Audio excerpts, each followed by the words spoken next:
Tomorrow is going to be kind of a dark day in Minneapolis. About 1,000 Target employees are going to be laid off. Joining us now is Jenna Estlick. She is the president of Human Resources Solutions at the Minneapolis-based consulting firm Verseek, and she'll tell us more about what to expect here. Jenna, thank you so much for joining us. We appreciate it. Absolutely. Thanks for having me. Thanks so much. Yeah, so listen, we have 1,000 employees that are scheduled to be laid off. What should employees do if they're one of the 1,000 tomorrow? Yeah. First is logistically, right? If you are informed that your position is being impacted by a layoff, is understanding your severance available to you. You'll receive a separation agreement, understanding your benefit options. You'll want to apply for unemployment. So those logistical things are the first things right out of the gate that you'll want to focus on.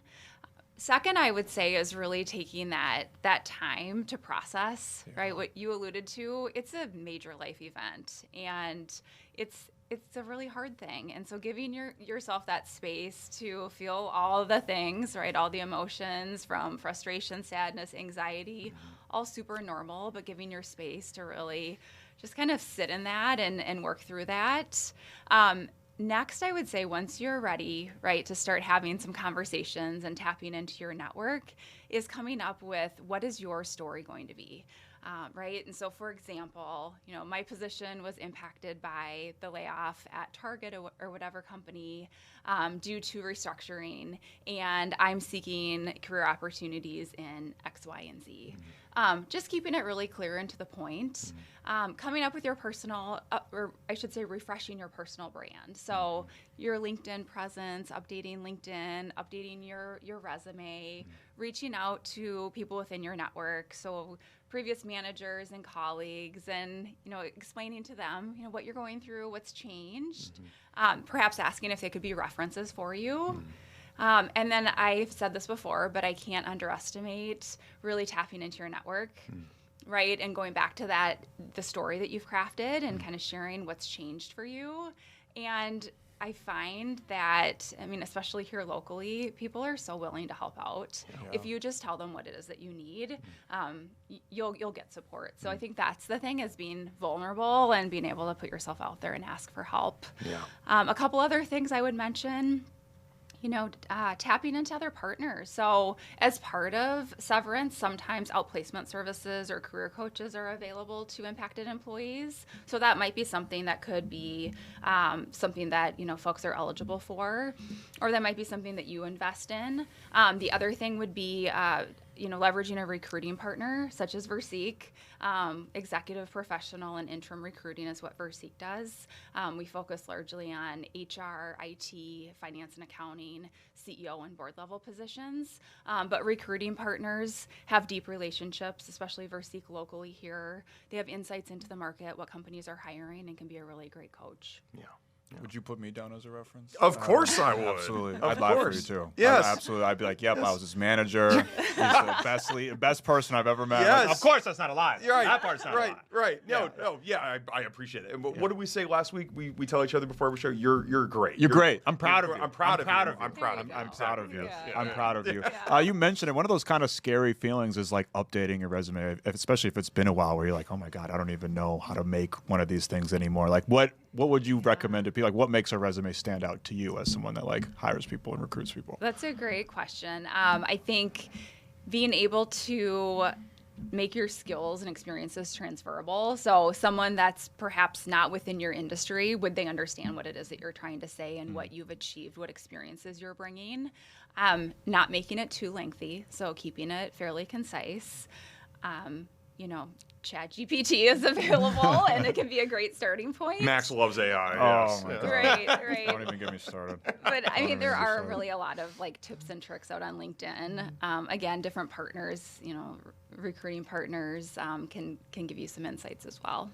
I know when I went through my experience, I didn't even know what severance was. That was a word that I had never heard before. I quickly learned what it was. Maybe there's people at home, though, that were in the same boat that I was in that don't know what severance is. Sure. What is a severance package? Yeah, so severance is typically something that you're eligible for, right, in the term of its pay due to the loss of your employment. So that's something that the employer is paying you as part of that career transition. And what that severance package looks like will vary from employer to employer. It's not just a TV show on Apple TV. No. It's not just a TV. It's not just a TV show. No, I know one thing that can be really scary for people is like losing insurance and possible like health benefits. Like what? How do you find out? Because I know I've heard like if you get laid off, you have until the end of the month, or like what is kind of the usually the rule of thumb when it comes to insurance and like health benefits? Sure. So not a benefits expert, so let me first say that. Yeah. But typically, if you're enrolled in benefits through your employer, like you said, your benefits would run through the end of the month. Some companies may extend benefit coverage. Otherwise, there is COBRA, right, to continue on with your benefit coverage through that your employer offered, but under COBRA. Okay. In your career, Jenna, have you ever had to lay somebody off before? I have. So tell us what that experience is like from the other side, because as an employee that's getting laid off, it could be a pretty traumatic experience. What's the other side? What's the other side? What are they going through? Maybe the target equivalents of Jenna tomorrow. Yeah, it's a really, really tough day.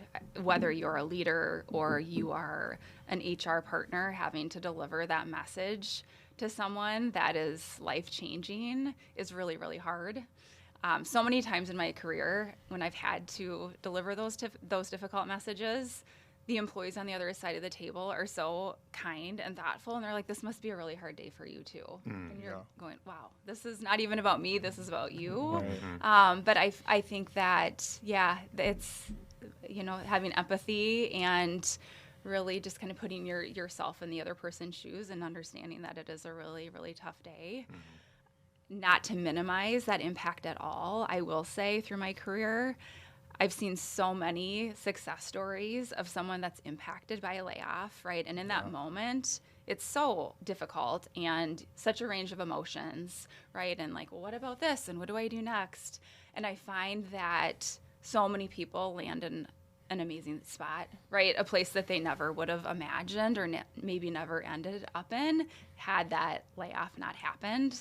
So again, not to minimize at all, but I think that for people to understand there is another side of things, and things do have a way of working out. But it's a really hard thing to go through. Man, I wish I got laid off by you. It did not go that way. Let me tell you, I was not saying it must be a hard day for you to the person on the other end of the phone. That's for sure. But I appreciate your empathetic approach for sure. Again, going back to like getting out into the job world, the job search. Maybe some people that haven't had to like apply and do this stuff for a while. I mean, there's all this kind of talk out there that like Indeed and all these websites are kind of over flooded and people aren't necessarily getting responses. Is there still any merit to the old school methods, cold calling someone and be like, hey, I applied, or walking in and trying to get a handshake and hand someone an application? Like, is there still any merit to the old school methods these days? I think creativity is a great thing, right? And anytime you can get someone face to face or live is going to be better. That's not always possible. So as much as you can find connections at companies, right, that you might be interested in, or tap into your network, who do you know that might know someone that works for a company that you're interested in, and trying to really kind of build those relationships and get insight from those that have those connections or work at those companies is something I would stress. You're right, though. There is an influx of applicants. So that is the reality. So unfortunately, I would say the days of applying online and hoping for the best, we just aren't seeing that anymore. So again, tapping into that network and asking for help. Yeah. And what would you tell people that are looking for that job, and maybe they're getting a little frustrated, or the other flip side is that some people have been employed for so long and they get laid off, and that first couple of weeks, it's kind of like, oh, this is great. I have so much free time. I'm getting the unemployment check coming in. Just so those people don't get so comfortable, what would you kind of say to them, like in terms of like trying to get back on the mend there? Yeah, that's a great question. Sure. Giving yourself, that time initially, but then not waiting too long to start networking. There is power in networking, definitely. And I think having a routine. So That's huge. Once, the first couple of weeks or whatever that time period looks like for you, to kind of settle in and kind of wrap your head around what's happening, coming up with a routine. So, do you have a goal of how many networking coffees or lunches in a week you're going to have, or the number of emails you're going to send out, number of jobs you're going to apply for? Having some goals, I think, is healthy. Yeah, positive routines too, because I got into some yes. negative routines. Yes. Going to drink a 40 after after getting laid off is not a good routine to have. Certainly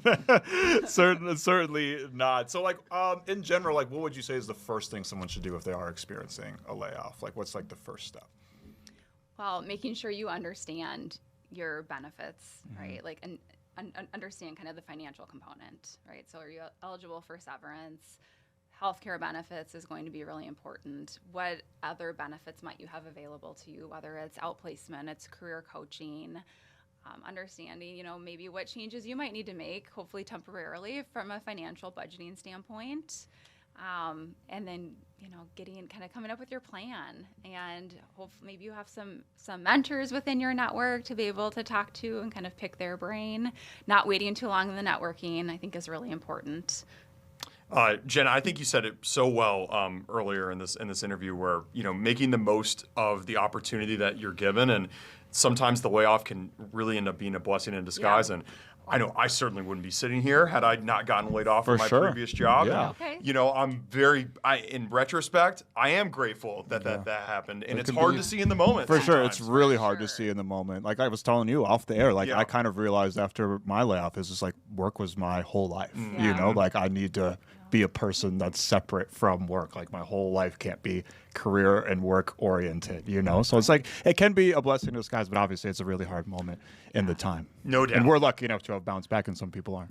That's right. And I think a lot of it, it's just self-belief and persistence, and that routine is so huge, because it can be easy to kind of stoop and start feeling sorry for yourself, and then go to some dark places. Absolutely. So, and how about, Jenna, if someone wants to explore a career change, how would you, if they're just you know what, I got laid off, maybe I don't even like this job anymore. What would you say is the first steps to kind of exploring a different career? Well, that's a great question. I think looking at, what work is the most meaningful to you? Where do you feel like you add the most value? And so kind of taking away the job title associated it, and more of what is the type of work, right, where you will be most successful or that you most enjoy, and start looking at it that way. Again, I think through conversation, right, if you're able to talk with, others in your network and sharing your broader experiences and where your interests lie, they may be able to help give you some ideas on that. Career coaches as well, recruiters. But I think really looking at those skills and experiences, and what do you most enjoy, right? Where do you feel like you add the most value? Yeah. Jenna Estlick, the president of HR at the Minneapolis-based consulting firm Verseek. We really appreciate your time, Jenna. This was a really great conversation. And for sure. I feel for all the people out there that'll get laid off tomorrow, but like you said, maybe, it could end up being, a good thing in the long run. It's hard to see in the short term, but in the long term, it might be a good thing. It's really hard to see in the moment, but you never know what could come from it.